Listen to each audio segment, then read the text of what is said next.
बच्चे लोग, so question number 3 जो कि एक्सरसाइज 10.1 एल्जेब्रिक एक्सप्रेशन का है क्लास 7 के एनसीईआरटी बुक से, न्यू एनसीईआरटी बुक के हिसाब से ये चैप्टर 10 है, राइट।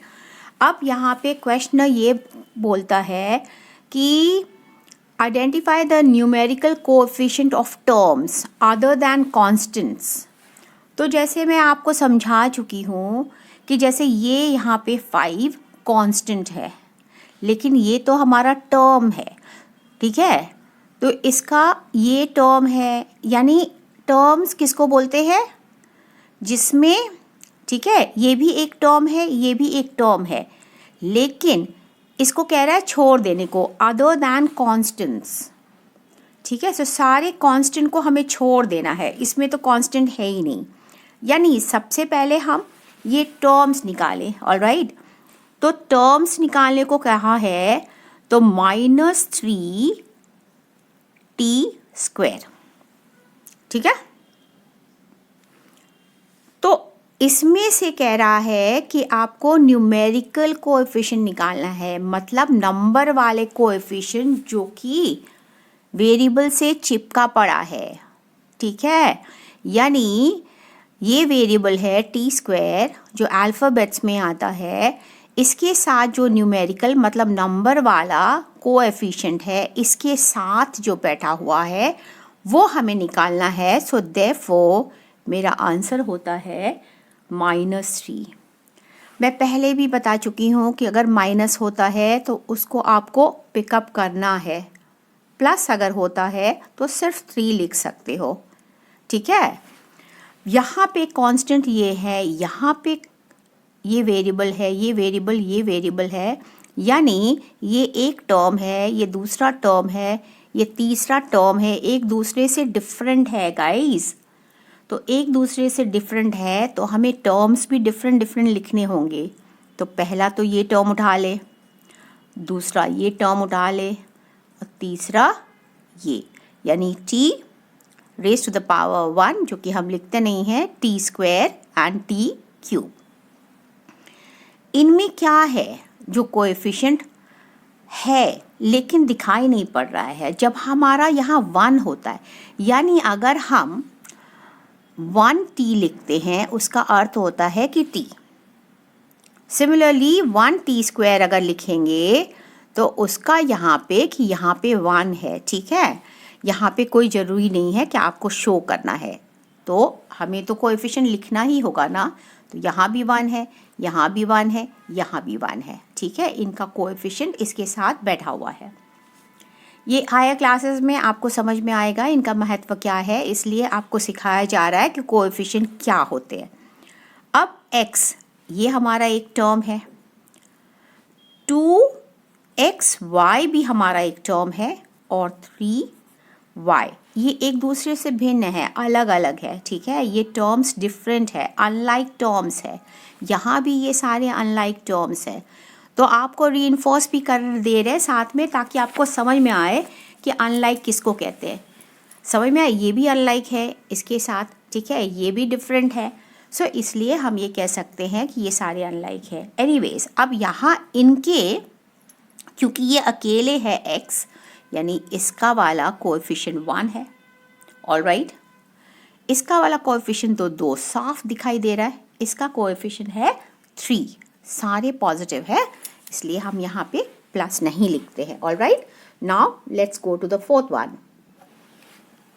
तो फोर्थ में देखो 100m प्लस 1000n, यानी ये टर्म इससे डिफरेंट है, तो टर्म्स हम डिफरेंट लिखेंगे, ठीक है, डिफरेंट लाइंस में लिखेंगे, ठीक है ना। ये 2 टर्म्स है। अब इस वाले टर्म का कोएफिशिएंट क्या है, 100। इस वाले का क्या है, 1000n का क्या है बताओ तो, 1000, ऑलराइट। अब यहाँ वाले में देखो, अब मुझे एक टर्म तो मिल रहा है -p² एंड q², ठीक है, और दूसरे वाले भी मिल रहा है 7p और q। यहाँ क्योंकि कुछ नहीं है, इसका मतलब होता है कि इसका कोएफिशिएंट -1 है, ठीक है ना गाइस। और इसके साथ क्योंकि न्यूमेरिकल जो कोएफिशिएंट जो नंबर पी क्यू वेरिएबल के साथ बैठा है या टर्म के साथ बैठा हुआ है, ठीक है, वेरिएबल तो दो है यहाँ पे पी और क्यू, तो ये पूरे को हम टर्म बोलते हैं। इस टर्म में मुझे 7 जो हो रहा है ये हो गया हमारा न्यूमेरिकल कोएफिशिएंट 7, सिर्फ 7। ओके, अब यहाँ देख लो टर्म्स 1.2a, यहाँ पे 0.8 b, यानी a और b ये कौन सा कोएफिशिएंट को अडॉप्ट करा है, 1.2 को। यहाँ पे b के साथ कौन सा न्यूमेरिकल कोएफिशिएंट है, 0.8। ऑलराइट ना, तो कितना सिंपल है, बहुत ही आसान है, बहुत ही स्कोरिंग भी होगा। 3.14 आपको पता है ना, पाई का ये वैल्यू है। 22/7 को अगर डेसिमल में हम करते हैं, वैसे तो वो टर्मिनेटिंग होता नहीं है, लेकिन हम राउंड ऑफ करके 3.14 बोलते हैं पाई, ठीक है।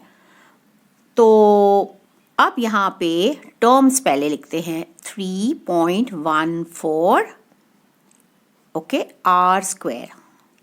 इसमें सिर्फ एक ही टर्म है, इसलिए ये टर्म के साथ जो हमारा कोएफिशिएंट न्यूमेरिकल कोएफिशिएंट बैठ रहा है वो 3.14 है। ओके, अब यहाँ देख लो, इसको अगर हम टर्म्स देखें तो हम यहाँ लिखते हैं ताकि क्लियर हो जाए आपको, ठीक है। इसको क्या हम ऐसे लिख सकते हैं, 2 × L 2L और 2 × B 2B, यानी हमारे यहाँ से कितने टर्म्स निकल रहे हैं, एक 2L, एक, ठीक है, 2B, सही कि नहीं, ठीक है।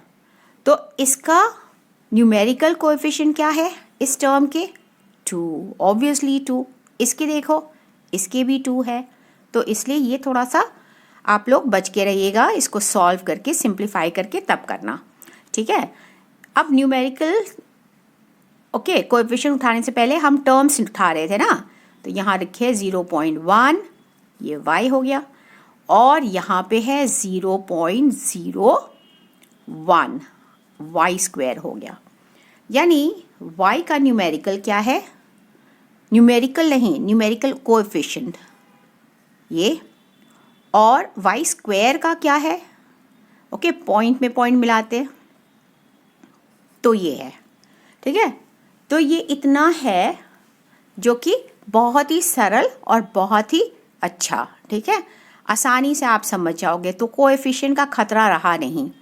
वैसे मैं अलग से बता दूं आपको, ठीक है, कि कोएफिशिएंट जो कि न्यूमेरिकल अगर नहीं बोलता तो फिर उसका स्टोरी डिफरेंट होता, जो कि आप इंट्रोडक्शन वीडियो में आप देखोगे, हमने एक्सप्लेन करा है विथ एग्जाम्पल्स कि अगर कोएफिशिएंट पूछता है तो हम क्या पकड़ के चलते हैं, न्यूमेरिकल्स या फिर किसका कोएफिशिएंट, जो कि आगे आगे क्वेश्चंस में आने वाले हैं, ठीक है, तो क्लियर हो जाएगा।